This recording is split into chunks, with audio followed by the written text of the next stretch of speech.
안녕하세요. 책데이트 시간입니다. 오늘 소개해드릴 책은 나를 지키는 말 88이라는 책입니다. 손화신 지음 세멘파커스에서 나온 책입니다. 길을 잃지 않고 여유를 잃지 않고 품위를 잃지 않으려면 어떻게 하면 좋을까요? 내가 떠난 뒤에도 내 말은 남습니다. 그래서 내 말이 어떤 흔적을 남기는지 살펴봐야 합니다. 한번 내뱉은 말은 다시 돌이킬 수 없습니다. 입 밖으로 나가면 절대로 주워 담을 수 없는 것이 바로 말입니다. 그래서 우리는 어떻게 말하며 살고 있는지 살펴볼 필요가 있습니다. 매일 매 순간 어떻게 말해야 가장 나다운 모습을 지킬 수 있는지 생각해 봐야 합니다. 이 책은 어떤 순간에도 당황하지 않고 나다움을 지키며 표현할 수 있는 말에 관한 88가지 이야기를 담고 있습니다. 많은 사람 앞에 서야 할 때, 또 사람의 마음을 얻고 싶을 때, 제대로 진심을 전하고 싶을 때, 우리는 어떻게 해야 하는지 지금부터 하나씩 살펴보도록 하겠습니다. 잠재력을 일깨우려면 어떻게 하면 좋을까요? 내가 나에게 하는 말은 타인이 나에게 하는 말보다 스스로에게 더 큰 영향을 끼칩니다. 우리는 내면의 언어를 긍정의 언어로 바꿔야 합니다. 적어도 꼬리표는 달지 않아야 합니다. 나는 무엇이었다. 나는 무엇이다. 나는 무엇일 것이다. 라는 사슬에서 자유로워지려면 모든 판단의 말을 멈춰야 합니다. 만약 노래를 하다가 박자와 음정이 틀렸다면 노래를 부르다 박자와 음정이 틀렸다라고만 말하면 될 일입니다. 구태여 나는 음치다라는 꼬리표를 만들어 붙일 필요가 없습니다. 무심코 붙이는 이런 꼬리표에 의해 좌지우지되고 또 노예가 되는 건 결국 자신입니다. 음치를 탄생시키는 건 음치라고 말하는 자기 자신인 것입니다. 법정 스님은 말씨는 곧 그 사람의 인품을 드러내기 마련이다. 또한 그 말씨에 의해서 인품을 닦아갈 수도 있는 거야 라고 말씀하셨습니다. 이 말씀은 말씨와 인품에 대한 이야기지만 넓게 보면 위의 이야기와 맥락을 같이 하고 있습니다. 말이란 건 나의 의지로서 나의 입술을 움직여 만들어내는 것이지만 역으로 내가 만든 그 말이 나를 만들어가고 나의 운명을 앞에서 끌어당깁니다. 그래서 우리는 긴장하거나 자신이 없을 때 본능적으로 긍정적인 자기 암시를 하기도 합니다.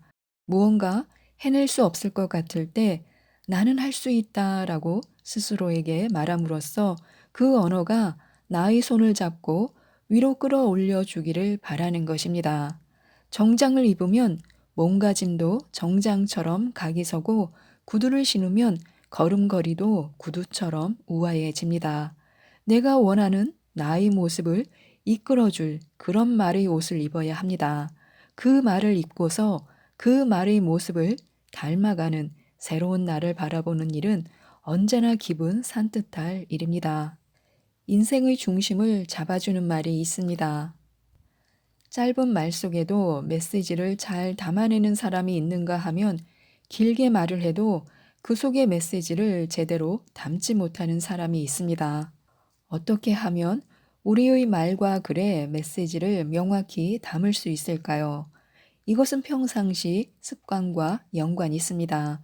바로 고민하는 습관인데요. 의미 있는 질문을 하고 그에 대한 답을 찾기 위해 부단히 고민하는 습관은 우리의 정신이 무언가를 늘 찾아내게 만듭니다. 인간은 끊임없이 무언가를 추구하는 존재입니다.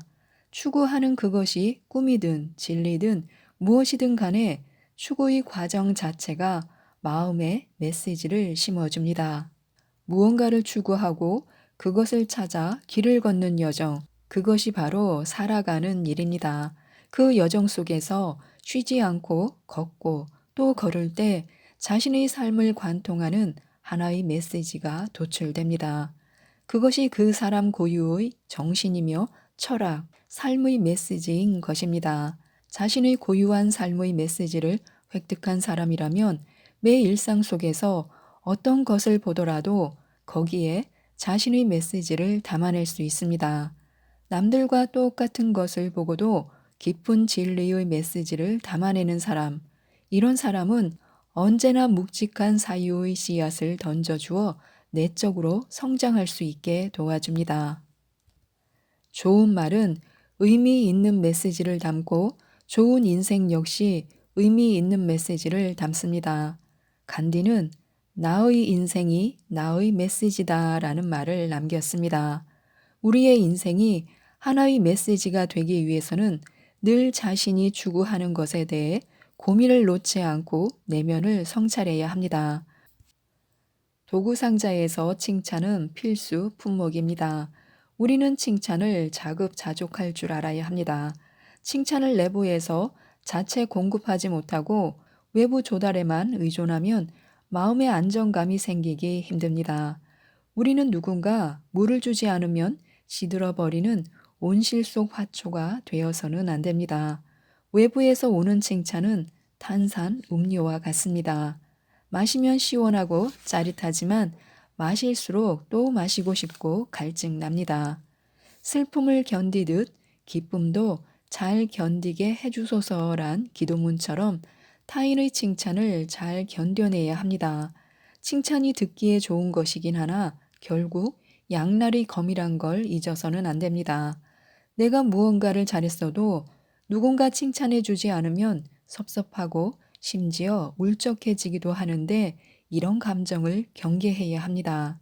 칭찬을 들어도 묻어나려고 노력한다면 언젠가 내게 저평가와 비난의 때가 온다고 해도 똑같은 무던함으로 견딜 수 있을 것입니다. 하늘은 스스로 돕는 자를 돕는다라는 말이 있습니다. 열심히 노력하면 좋은 일이 생긴다는 뜻이지만 자기 스스로를 귀히 여기고 칭찬해주고 다독일 줄 알아야 하늘도 그 사람을 귀히 여겨 대접해 준다는 뜻이기도 합니다. 스스로 돕는 자는 인생의 주도권을 자기 자신이 쥐고 있습니다. 반면 남으로부터 칭찬받길 기대하는 사람은 인생의 주도권을 그 사람 손에 넘긴 것과 다름없습니다. 법구경에 나야말로 내가 의지할 곳이다. 나를 제쳐놓고 내가 의지할 곳은 없다. 착실한 나의 힘보다 더 나은 것은 없다. 라는 말이 있습니다. 남이 나를 어떻게 생각하느냐보다 내가 나 자신을 어떻게 생각하느냐를 더 중요하게 여기는 사람, 그런 사람을 보면 괜히 믿음이 갑니다. 그런 사람이 하는 말이라면 그냥 믿고 싶어집니다. 누구에게도 휘둘리지 않는 말. 법구경에 사람은 침묵을 지켜도 비난을 하고 말을 많이 해도 비난을 하며 조금만 말해도 비난을 한다. 이 세상에서 비난받지 않을 사람은 없다라는 말이 있습니다. 국어사전에 따르면 변명은 어떤 잘못이나 실수에 대하여 구실을 대며 그 까닭을 말하는 것을 뜻합니다. 명백히 자신의 잘못이라면 그것을 인정하고 사과하는 것은 당연한 일이고 더불어 왜 그런 잘못을 하게 됐는지 이유를 덧붙이는 것도 필요합니다. 다만 사과 뒤에 붙는 이유가 지나치게 구체적이거나 길어지면 모양 빠지는 일이 됩니다. 길어진 부연 설명은 사전적 의미의 변명을 넘어 흔히 우리가 부정적으로 사용하는 구차한 뉘앙스의 변명이 되기 십상입니다.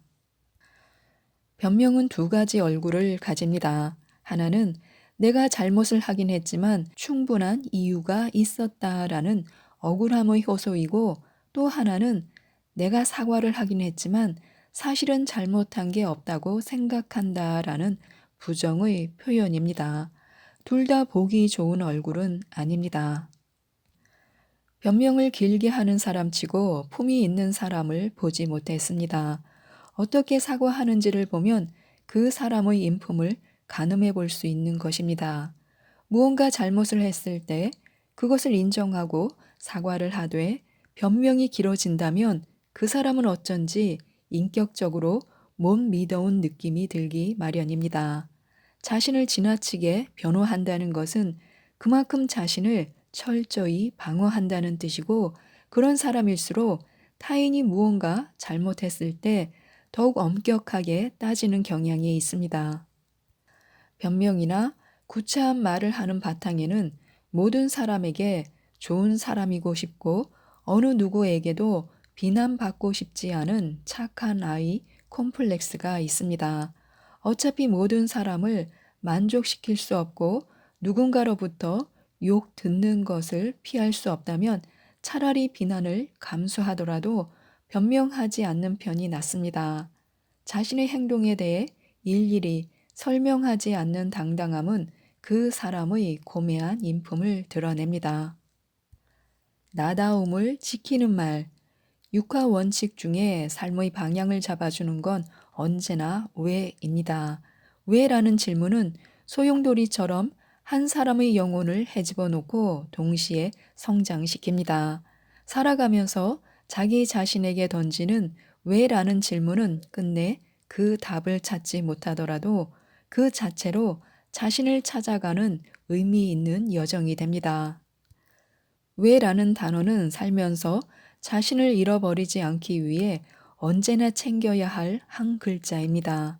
인생을 살면서 뭔가 잘못되고 있다는 생각이 들 때면 육하 원칙 중 무엇을이나 어떻게를 제쳐두고 왜를 선택해야 합니다. 스스로에게 왜라고 묻는 순간 잠자고 있던 영혼은 제자리를 찾기 위해 움직이기 시작합니다. 직업을 정할 때도 그렇습니다. 무엇을 할까 혹은 어떻게 그 일을 시작할 수 있을까 보다 선행되어야 할 질문은 나는 이 일을 왜 하려는 것인가 하는 질문입니다. 원하던 직업을 얻고 일을 할 때에도 내가 이 일을 왜 하고 있는지 설명하지 못한다면 필시 뭔가 잘못된 길을 가고 있는 것입니다. 질문에 대한 답이 단지 돈을 벌기 위해서로 귀결된다면 그것도 뭔가 잘못된 것입니다. 내가 이 일을 왜 하는지 말할 수 없는 사람이 그 일에 열정을 다할 수는 없을 것입니다. 스스로에게 던지는 것만큼이나 타인에게 던지는 외에도 큰 힘이 깃들어 있습니다. 스티브 잡스는 애플 내 매킨토시 개발팀을 독려하기 위해 이렇게 말했습니다. 우리는 우주에 흔적을 남기기 위해 여기에 있습니다. 라고요. 1983년에 펩시콜라 미주 본사 사장 존 스컬리를 영입하며 잡스가 한 말 또한 인상 깊습니다. 남은 일생을 설탕물을 팔면서 살 것인가 아니면 나와 함께 세상을 변화시킬 것인가 라고요. 그는 왜 이 일을 해야 하는지에 대해 끊임없이 직원들에게 질문을 던졌던 셈입니다. 잡스가 던진 왜라는 질문이 없었다면 매킨토시 개발은 단순한 기술 개발 그 이상도 이하도 아닌 게 됐을지 모릅니다. 하지만 왜라는 물음이 있었기에 닐 암스트롱이 달에 처음으로 남긴 발자국처럼 의미 있는 흔적이 될 수 있었습니다. 잘 살아간다는 건 자신의 내면을 향해 또 외부를 향해 왜라는 질문을 끊임없이 던지는 일입니다. 왜라는 단순한 한 글자는 요술 램프 속 잠자고 있는 진이를 깨우는 주문입니다. 왜라는 질문에 머리가 아닌 영혼이 하나의 대답을 꺼내놓을 때 비로소 제대로 된 길을 찾을 수 있습니다. 진이는 지금도 우리의 소원을 들어주기 위해 요술 램프 속에서 오직 우리의 한마디를 애타게 기다리고 있습니다. 운을 끌어오는 자기 확신의 말. 사람들 앞에서 말을 잘하려면 뻔뻔해져야 합니다. 사람과 사람 사이 대화는 두 사람의 기가 만나는 일입니다. 뻔뻔해야 상대방의 기에 눌리지 않고 자신의 생각을 말할 수 있습니다. 100명의 사람을 앞에 두고 이야기한다는 것은 나 혼자 100명을 상대로 싸우는 일과 같습니다. 한 사람이 100명의 사람을 이겨야 하는 게 발표이고 이것은 발표자가 가진 에너지에 달렸습니다. 내용만 좋아서는 기싸움에서 이길 수 없습니다. 내면의 힘을 가져야 합니다. 힘 있는 내면은 신념과 자기 확신의 바탕입니다. 어떤 사람들은 너무 착한 탓인지 이건 아닐 수도 있지만요. 이건 제 생각이지만요와 같은 사족을 붙이기 좋아합니다. 수학이나 과학처럼 정답이 정해진 발표가 아니라면 사족을 붙이는 건 자기 확신이 부족해서 나오는 말에 지나지 않습니다. 인생의 정답은 없습니다. 자신이 어떤 말을 해도 자신의 말은 틀리지 않습니다. 내면의 힘을 갖추고 자신 있게 말하는 습관을 갖는 것이 좋습니다.